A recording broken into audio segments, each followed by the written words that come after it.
অস্ট্রেলিয়ার মাটিতে বাংলাদেশের প্রথম টেস্ট জয়। জ্বালানি সংকটে প্রধানমন্ত্রীর চ্যালেঞ্জ, ৬ মাসের মধ্যে সমাধানের প্রস্তাব হাসনাতের। হাসিনার প্রত্যর্পণের চূড়ান্ত সিদ্ধান্ত নেবে ভারতের আদালত, সংবাদ ইন্ডিয়ান এক্সপ্রেসের। রাষ্ট্রপতি নির্বাচনে অলি আহমেদ ও মির্জা ফখরুলের মনোনয়নপত্র বৈধ। প্রেমের প্রস্তাব প্রত্যাখ্যান নিয়ে বরিশাল বিশ্ববিদ্যালয়তে ২ বিভাগের সংঘর্ষ, আহত ২০। অভয়নগরে জাতীয় মৎস্য সপ্তাহ উপলক্ষে র্যালি ও আলোচনা। পশ্চিমবঙ্গে সাবেক ডেপুটি স্পিকারের ঝুলন্ত মরদেহ, মিলল সুইসাইড নোট। দর্শক, শুনছিলেন দিনের খবরের প্রধান শিরোনাম, এবার বিস্তারিত। তার আগে আমাদের ইউটিউব চ্যানেল সাবস্ক্রাইব করুন এবং সব খবর পেতে ফেসবুক পেজ ফলো করে রাখার পাশাপাশি ওয়েবসাইট ভিজিট করুন। অস্ট্রেলিয়ার মাটিতে অস্ট্রেলিয়াকে টেস্টে হারালো বাংলাদেশ। সেই জয়টাও এসেছে ৯ উইকেটে। টানা ১১টি সেশন অস্ট্রেলিয়াকে ডমিনেট করে পরাশক্তি অস্ট্রেলিয়াকে ২০০৫ সালে কার্ডিফে হারিয়ে বিশ্বকে চমকে দেওয়া বাংলাদেশ দলের ঐতিহাসিক জয় নিয়ে কথা হয়েছিল অনেক। ২ দশকের ব্যবধানে পদ্মা, মেঘনা, যমুনা দিয়ে গড়িয়েছে অনেক জল। আগের থেকে অনেক শক্তিশালী হয়েছে বাংলাদেশ। ঘরের মাঠেও অজিদের টেস্টে হারিয়েছে টাইগাররা। কিন্তু অস্ট্রেলিয়ার নিজেদের মাটিতে গিয়ে টেস্টের অভিজাত সংস্করণে তাদের রীতিমতো ধসিয়ে দিয়ে এমন এক অভাবনীয় রূপকথা লিখবে নাজমুল হোসেন শান্তর দল, তা হয়তো ক্রিকেট বিশ্বের দূর কল্পনায়ও ছিল না। ডারউইনে ক্রিকেট ইতিহাসকে নতুন করে লিখে ৪ দিনের স্বাগতিক অস্ট্রেলিয়াকে ৯ উইকেটের বিশাল ব্যবধানে চূর্ণ করেছে টাইগাররা। চতুর্থ দিনে জয়ের জন্য পাওয়া সামান্য ৫৭ রানের লক্ষ্য মাত্র ১ উইকেট হারিয়ে অনায়াসেই ছুঁয়ে ফেলে বাংলাদেশ। ঐতিহাসিক এই জয়ের ভিত অবশ্য প্রথম ৩ দিনেই গড়ে তুলেছিল বাংলাদেশ। ম্যাচের প্রথম দিনেই টাইগার পেসারদের বিধ্বংসী বোলিংয়ের মুখে পড়ে মাত্র ১৯৮ রানে গুটিয়ে যায় অজিরা। জবাব দিতে নেমে তানজিদ হাসান তামিমের সেঞ্চুরির পাশাপাশি শান্ত ও মুমিনুল হকের লড়াকু ৫০ এবং শেষ দিকে মেহেদী হাসান মিরাজের দারুণ দায়িত্বশীল ব্যাটিংয়ে ভর করে বাংলাদেশ স্কোরবোর্ডে তোলে ৪২৬ রানের পাহাড়। প্রায় ৭.৫ বছরের মধ্যে যা অজি মাটিতে সফরকারী কোনো দলের সর্বোচ্চ ১৩৮ ওভার ব্যাট করার এক অনন্য নজির। জ্বালানি সংকট সমাধানে বিরোধী দলগুলোকে ৬ মাসের চ্যালেঞ্জ দিয়েছেন প্রধানমন্ত্রী তারেক রহমান। তিনি বলেছেন, কোনো রাজনৈতিক দলের পরিকল্পনা ৬ মাসের মধ্যে সংকট সমাধান করতে পারলে সরকার তা বাস্তবায়ন করবে।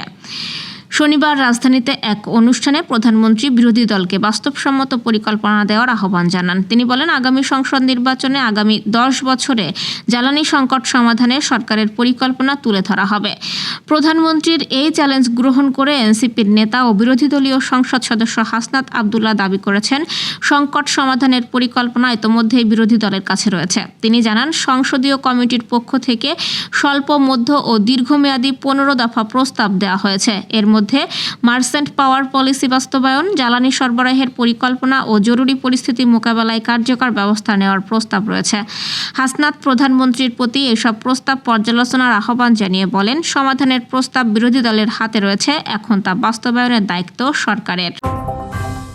ভারতে অবস্থানরত শেখ হাসিনাকে বাংলাদেশে ফেরত পাঠানোর বিষয়ে চূড়ান্ত সিদ্ধান্ত ভারতের আদালতই নেবে বলে জানিয়েছে ইন্ডিয়ান এক্সপ্রেস। ভারতের শীর্ষ সরকারি কর্মকর্তাদের বরাতে প্রতিবেদনে বলা হয়েছে, হাসিনার বিরুদ্ধে বাংলাদেশে আনা অভিযোগ ভারতের আইনেও অপরাধ হিসেবে স্বীকৃত কি না আদালত তা খতিয়ে দেখবে। ভারতের পররাষ্ট্র মন্ত্রণালয় জানিয়েছে, ২০১৩ সালের প্রত্যর্পণ চুক্তি অনুযায়ী প্রয়োজনীয় আইনি নথিপত্র সহ বাংলাদেশের অনুরোধ পাওয়া গেছে এবং বিষয়টি প্রক্রিয়া অনুযায়ী বিবেচনা করা হচ্ছে। এদিকে হাসিনা চলতি বছরের ডিসেম্বরে দেশে ফেরার ইচ্ছা প্রকাশ করেছেন বলে জানিয়েছে ভারতের একটি কর্মকর্তা। তবে প্রত্যর্পণ নিয়ে ঢাকা ও নয়াদিল্লির কূটনৈতিক আলোচনা এখনও অব্যাহত রয়েছে। রাষ্ট্রপতি নির্বাচনে ১১ দলীয় ঐক্যের প্রার্থী লিবারেল ডেমোক্রেটিক পার্টি এলডিপির চেয়ারম্যান কর্নেল অবসরপ্রাপ্ত অলি আহমেদ এবং বিএনপির মনোনীত প্রার্থী মির্জা ফখরুল ইসলাম আলমগীরের মনোনয়নপত্র বৈধ ঘোষণা করেছে নির্বাচন কমিশন। আজ রাজধানীর আগারগাঁওয়ে নির্বাচন ভবনে মনোনয়নপত্র যাচাই বাছাই শেষে প্রধান নির্বাচন কমিশনার এএমএম নাসির উদ্দিন নির্বাচনী কর্তা হিসেবে ২ জনের মনোনয়ন বৈধ ঘোষণা করেন। এর আগে বৃহস্পতিবার মির্জা ফখরুলের মনোনয়ন মনোনয়নপত্র জমা দেয় বিএনপি। তার প্রস্তাবক ছিলেন দলের স্থায়ী কমিটির সদস্য ডক্টর আব্দুল মঈন খান এবং সমর্থক গয়েশ্বর চন্দ্র রায়। অলি আহমেদ 11 দলীয় ঐক্যের প্রার্থী হিসেবে মনোনয়ন জমা দেন। তফসিল অনুযায়ী আগামী 18 আগস্ট বিকেল 4টা পর্যন্ত প্রার্থিতা প্রত্যাহারের সুযোগ রয়েছে। একাধিক প্রার্থী থাকলে 20 আগস্ট দুপুর 2টা থেকে বিকেল 5টা পর্যন্ত সংসদ কক্ষে ভোট গ্রহণ হবে। এতে সংসদ সদস্যরা ভোট দেবেন। বরিশাল বিশ্ববিদ্যালয়ে প্রেমের প্রস্তাব প্রত্যাখ্যানের পর এক ছাত্রীকে র্যাগিং ও উত্ত্যক্ত করার অভিযোগকে কেন্দ্র করে অর্থনীতি ও ইংরেজি বিভাগের শিক্ষার্থীদের মধ্যে সংঘর্ষ হয়েছে। এতে 2 বিভাগের অন্তত 20 শিক্ষার্থী আহত হয়েছেন।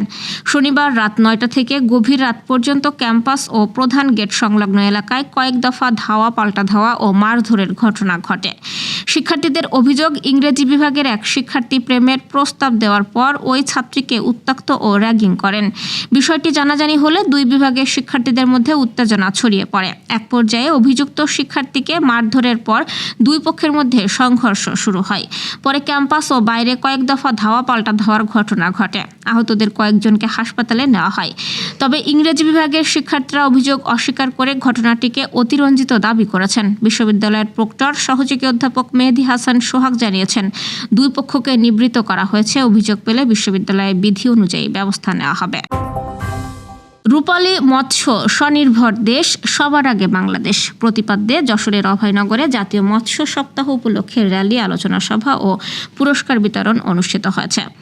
আজ সকালে উপজেলা পরিষদ চত্বর থেকে র্যালি বের হয়ে যশোর খুলনা মহাসড়ক প্রদক্ষিণ করে। পরে উপজেলা নির্বাহী কর্মকর্তা শেখ সালাউদ্দিন দীপুর সভাপতিত্বে আলোচনা সভা অনুষ্ঠিত হয়। সভায় প্রধান অতিথি ছিলেন যশোর 4 আসনের সংসদ সদস্য অধ্যাপক গোলাম রসুল।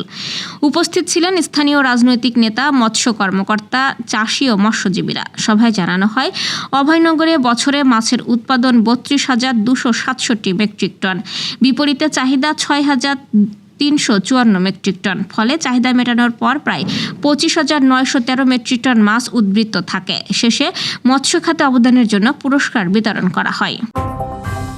ভারতের পশ্চিমবঙ্গের রামপুরহাটের সাবেক তৃণমূল কংগ্রেস বিধায়ক ও বিধানসভার সাবেক ডেপুটি স্পিকার আশিস বন্দ্যোপাধ্যায়ের ঝুলন্ত মরদেহ উদ্ধার হয়েছে।